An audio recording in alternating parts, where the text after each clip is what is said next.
What's going on, guys? I've got another collection update for you today. This is everything I bought in the month of October, and we've got some old treasures and some new treasures to talk about today. I've got some brand new releases from some of my favorite boutique labels that I want to show off for you guys, and then I've also got some older out-of-print items that I initially missed out on, but I have tracked them down on eBay like I try to do at least a couple times a month. We're going to unpack all of it in this video, so stay tuned. Let's talk about everything I added to the collection this month. As always in these collection update videos, I'm only going to be talking about the stuff I haven't already talked about on the channel. So we had a lot of sales and other stuff going on in October. I talked about some in-print releases with the Keep back there. We had a Kino Lorber fall sale. We also had a Criterion flash sale in October. So I won't be talking about that stuff again. And we're just going to go through chronologically as I added them to the collection this month with this treasure that just got released from Deaf Crocodile. It is called Sirius. And it is a Hungarian film. Look at this artwork on the front. This looks insane. Love these sets that Deaf Crocodile's been putting out. And this is another unknown, lost to time film that Deaf Crocodile is breathing new life into this month. This is from 1942 from Hungary, and it is a time travel film, a time travel romance. I'll quickly read a little bit of the back. You can check it out on their website to learn all the details about it, but it does come with a little J card here that comes right off, so you don't have to have any of that information on the back. You can just have that beautiful artwork right there. This is about a brash 1940s Hungarian playboy who travels back 200 years with a mad scientist to the mid-18th century world of wigs and pompadours, where he falls in love with a penniless opera singer and makes enemies of all the aristocratic fools he encounters. This sounds like so much fun. I love 1930s and 40s American films. I've seen a little bit of world cinema from this period, but not nearly enough. And I don't think I've seen any Hungarian cinema from this period. Can't wait to see what this was inspired by at the time. I don't know my film history that well. I'm assuming it was inspired a little bit by German cinema. Here we go. There's the disc on the inside. This is from a brand new restoration of the 35mm print that was found recently, I believe. It says Marvelous Rediscovery, so I'm assuming this was found recently by the National Film Institute in Hungary. Deaf Crocodile got their hands on it, and they've got this lovely Blu-ray release for us. Of course, you've got your nice thick booklet in here with several essays on the film. And you also have the standard supplements that they usually do: video interview, commentary track, and video essay. Great, great stuff from Deaf Crocodile. I love getting a Deaf Crocodile release in the mail. It's always such a fun treat because I never know what I'm gonna get. I actually don't look ahead at what's coming out because I like to be surprised when I open it up. And I'm always pleasantly surprised because they put out all kinds of different stuff. Speaking of, we're going to dive right into another one here, and then we'll get to the out-of-print stuff a little bit later. But we've got another collection from Deaf Crocodile, and this time we are going to Germany. And we're going back even further to the silent era. This is a collection of German silent films, 2 German silent films directed by Henrik Galeen, whose name I was not familiar with, but I am familiar with his work. He's worked on a bunch of things. He wrote the original Golem silent film from 1915, and then he also wrote the remake in 1920 directed by Paul Wegener, which I have right here, and I watched for the first time last year, and I liked quite a bit. He also wrote some other big horror films from the time: Nosferatu, A Symphony of Horror from 1922, and Waxworks from 1924, which has recently got some boutique releases, and I'm considering picking that one up. I think there's a Eureka release. So we've got 2 feature films from the director: Woman of Destiny from 1928 and The Student of Prague from 1926. And these are both over 130 minutes. Like, these are epic, long movies. They've got some crossover cast with films like Metropolis and Cabinet of Dr. Caligari, so there's some big names in these. Lots of German expressionism crossover. Here's the artwork on the inside. There's the first film. And we've got alternate artwork on the other side for The Student of Prague. Original posters, which is really cool. I like that Deaf Crocodile included those. And then again, you've got a nice thick old booklet talking about both films. I'll give you some some shots from the film here. Look at this. This looks like you could take these shots straight out of Metropolis, straight out of Cabinet of Dr. Caligari. I love this period of silent films from Germany. Like I said, I really enjoyed The Golem when I watched through that. Nosferatu, Caligari, Metropolis. So we got two brand new Deaf Crocodile titles that sound both very interesting, from Germany and from Hungary. I also wanted to do a quick update on this one that I talked about last month. This is the Treasures of Soviet Animation, Volume 2. Second one of these they've done already. And the big release of this one is The Snow Queen. These are 3 films directed by the same director, but The Snow Queen is his most famous film, and a lot of people were excited that this one came out. I have now had a chance to watch it for the first time. I watched it with my kids. Both of them really enjoyed it.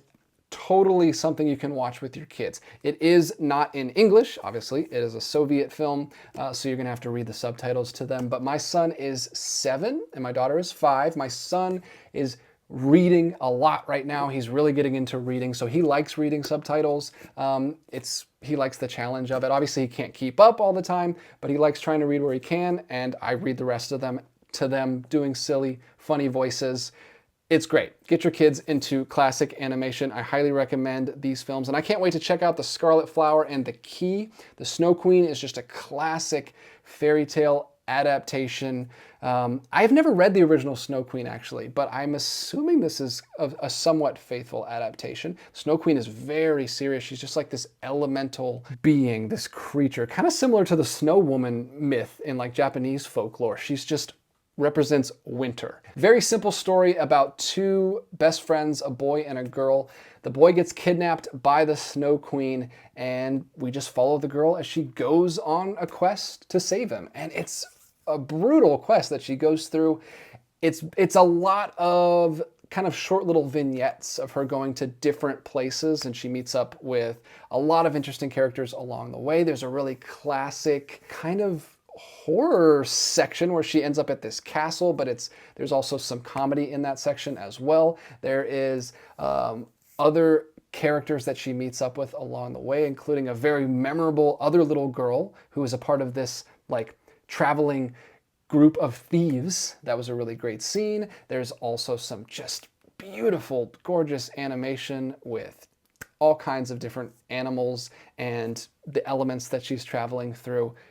Had a great time watching it. Can't wait to watch the other 2 films in the set, Scarlet Flower and The Key, both by the same director. And hopefully I can watch those with my kids as well. If you're a fan of animation, you gotta pick this up. Or even if you just wanna branch out a little bit and watch a little bit more world cinema, see what was going on around the world at the time in the 50s and 60s, you gotta pay attention to what Deaf Crocodile's doing, because they're putting out stuff that no other boutique label is hitting, and they rarely ever miss for me. I've loved pretty much every release I've seen from them. Next up, we're jumping into another one of my favorite boutique Blu-ray labels. We're talking about ClassicFlix. I've talked about them a few times before. They're also putting out some HD Blu-rays of stuff that nobody else is putting out, especially this release, because this is the first release in a brand new label that ClassicFlix is just starting. This is spine number 1 for Cartoon Logic. That's the name of the label. And the name of the release is Aesop's Fables,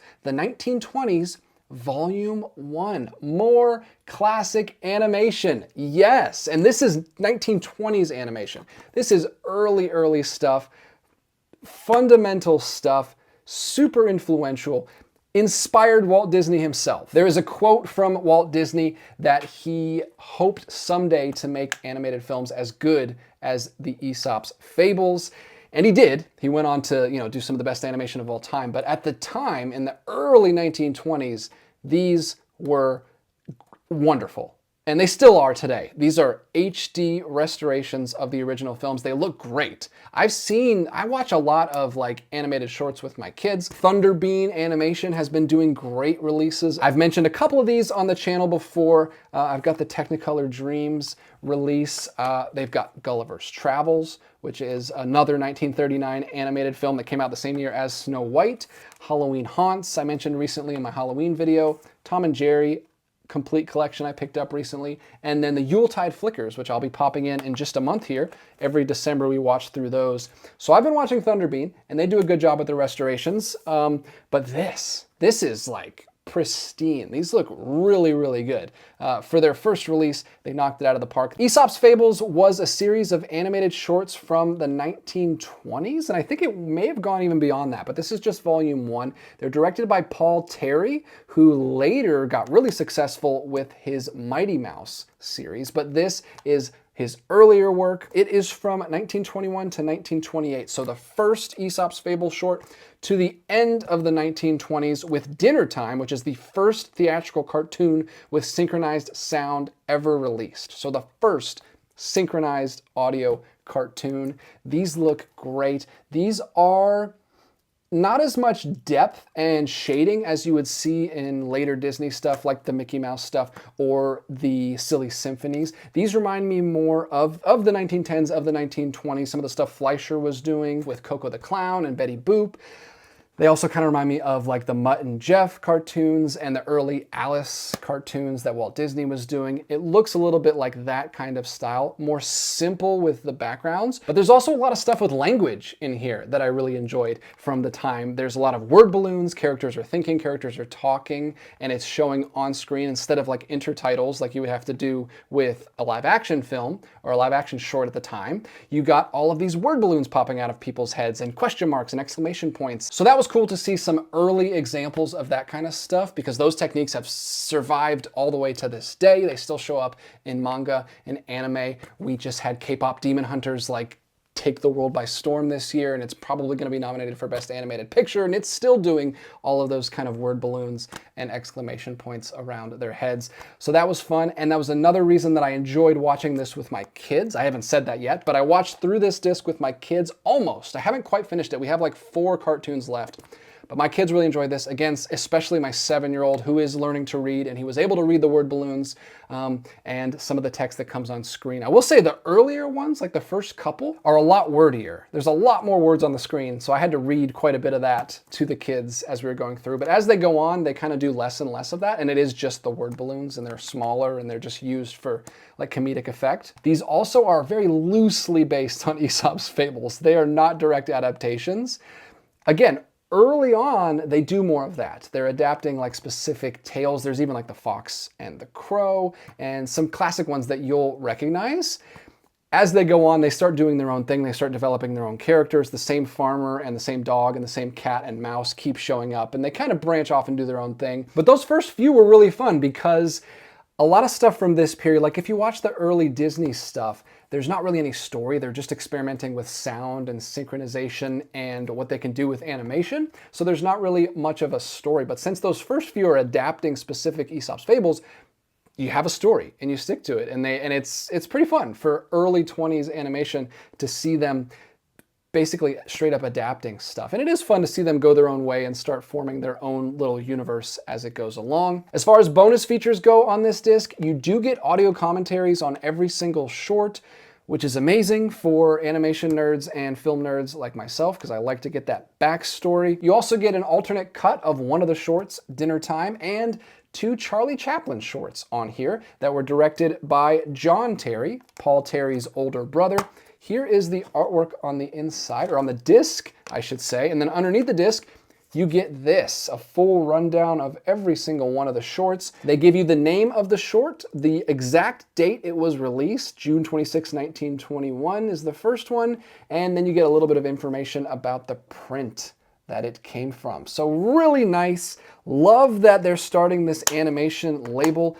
I love to see animation preserved, especially early animation, that most of it is lost to time, which is sad, but I love that these boutique labels are preserving classic film, not just animation, they also do other stuff. I've recommended it before, but I love their Little Rascals collection, the complete collection. Another great release to show your kids, the definitive collection of all of the Our Gang shorts, 6 discs, special features, audio commentaries, beautifully restored. I've enjoyed watching that one with my kids as well, so I wanted to shout that out again. But This, Cartoon Logic, pay attention to this. If you're an animation fan at all, please support this release because I want to see more of this. I want them to be able to continue the series. I want them to be able to continue to preserve classic animations. So let's support this. I want to do my part, spread the word, tell everyone you know. Let's try to sell out this disc so they can start working on a volume 2, volume 3, and then branch out to other studios and other animation from the time. All right, let's get into my eBay purchases for this month. You guys know I love a good eBay find. I love keeping up every month with what is being listed, and I love a good deal on a classic out-of-print box set that I missed. And this month, I've got 2. And the first one here is a Eureka box set that I've had my eye on forever.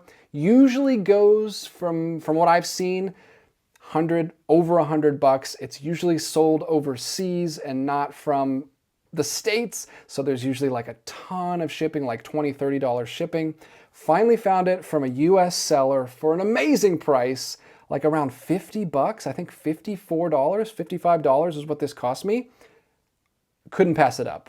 Couldn't pass it up. It is Mothra from the Masters of Cinema series from Eureka.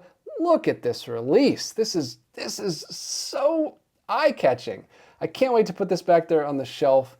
Mothra from 1961, the original right after the 1954 Godzilla. Classic kaiju film. Look at that. That's crazy. My one gripe is I kind of wish the whole thing was pink. Why would you make the whole thing pink and then make the spine yellow? Very personal thing that no one else will care about, but I have plenty of yellow back there and just a tiny bit of pink right there. So it would have been nice to have another pink release to fill out the shelves, but that's super minor. It's not even an issue.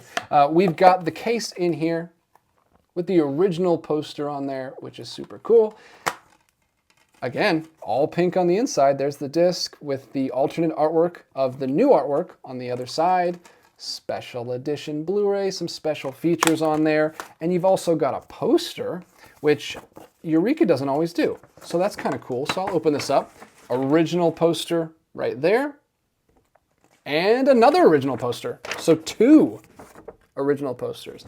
That's actually really cool. And then we've also got a booklet. The reason I love to pick up these Eureka sets, I love the hard box, but I also love this. Look at this booklet. Beautiful.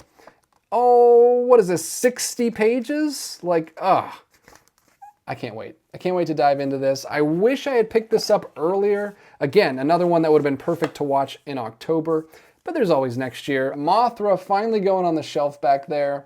Finally check that one off the list. I've got a long list of out-of-print stuff that maybe I should talk about on the channel at some point. Some people might find that interesting, but that's one that's been on there forever. There's a few Eureka box sets. If you've got a Eureka collection that you don't need all of them, maybe let me know because I would love to trade or buy or work something out on some of those Eureka box sets. There's a Vampire one. There's a Joan of Arc one, Passion of Joan of Arc, that I would love to have in the collection. There's a Touch of Evil one. There's several of them that have since gotten 4K releases from other labels, so it's hard for me to bite the bullet and spend a lot of money for a Blu-ray. But when it was this cheap, I had to go ahead and grab it. Like I don't know if there'll be a 4K of Mothra coming out, but for $50, like that was ridiculous. I had to get it. This also was an amazing deal. The second one I got here, a much newer release. This is not as old as the Mothra set, but it is also from Eureka. So it's a very Eureka month. It is Mabuse Lives. Look at this, another Masters of Cinema set from Eureka. And this came out just this year, I think, and it sold out quick. That's the thing with these Eureka sets. They only put out, I don't even know how many they put out. They don't number them. So there's no number down here or anything. So I don't even know how many they put out. Maybe just 2,000, maybe 3,000, something like that. But it sold out quick. And I missed my chance. And I kind of wanted to get it, but I waited too long and it sold out. But I found this, again, for I think cheaper than retail. I found this for $40 on eBay. Every once in a while you get lucky. If you're patient, you wait. Someone is always just trying to get rid of something. They need to get rid of it. We need to clear space, us collectors. And I should do that too. But I'm dragging my feet on that. But this, $40 for 6 films. And I've heard they're not all great films from some people, but 6 films in the Mabuse series. And I already have the first two films. So this is a series, a film series that was started by Fritz Lang. Speaking of big German directors from that period, silent era directors, Fritz Lang, one of my all-time favorites, and he's the reason I got this set. And he starts the series all the way back in 1922 with Dr. Mabuse the Gambler. So this is a silent film from Fritz Lang. I have it in this box set from Kino Lorber with all of his silent era stuff. And then we also have this film, The Testament of Dr. Mabuse, also by Fritz Lang. This was him bringing the character into the sound era, so this is an early sound film. We have it from Criterion, just a DVD. We don't have the Blu-ray. Hopefully that one is ripe for an upgrade soon. And then we have Fritz Lang's final film. The final film he directed is called The Thousand Eyes of Dr. Mabuse. It's included in this set. I kind of had to get this set because I want a nice quality version of that film. I love Fritz Lang. I've loved all the films I've seen from him. I want to probably have a complete collection of his stuff, or at least the stuff that's getting nice boutique releases. And this is just a gorgeous set. So we have some other directors picking up the mantle in the meantime, like 40s, 50s, 60s, before Fritz Lang puts out his final film. So this includes Thousand Eyes. This includes The Return of Dr. Mabuse, The Invisible Dr. Mabuse, The Testament of Dr. Mabuse, Scotland Yard Hunts Dr. Mabuse, and The Death Ray of Dr. Mabuse. So like any horror series, it starts to get a little silly as it goes along, but hopefully the films are still enjoyable. There's the booklet that comes in this one. Hefty booklet. And look at this. What does that look like? That is so Metropolis. And I'm assuming that's from Thousand Eyes, Fritz Lang's final film. I don't know for sure. I guess I don't want to assume, but I mean, that's a lot of eyes. Then you got two cases in here, splitting the films down the middle. We'll look at this one first. Thousand Eyes from Fritz Lang, and it also includes The Return and The Invisible. So two films on that disc, and then Fritz Lang's final film right there. You got alternate artwork. And then we've got The Testament of Dr. Mabuse. Not Fritz Lang's version though, a later version of the film. I guess they reused that title. There's that one, and all the other films as well. So you get 6 films for 40 bucks. Crazy. I can't believe I got such a good deal on this. That is Mabuse Lives. That looks super nice. Can't wait to dive into those. Super happy with both of these. Like 100 bucks for both of these box sets in such good shape. Crazy. Such a good haul this month. Some amazing out-of-print stuff and some really cool brand new stuff that I can't wait to dive into as well. So there you go. That is my haul for the month of October. Hopefully you got some good recommendations from this video. Let me know if you end up picking any of these up. I would love to hear it in the comments section below and talk to you down there as I always do. I'll be back again at the end of November with another monthly haul video, and we'll have more boutique physical media content going all month long, especially with that Criterion sale going on at Barnes & Noble. I'll see you next time, but until then, keep collecting.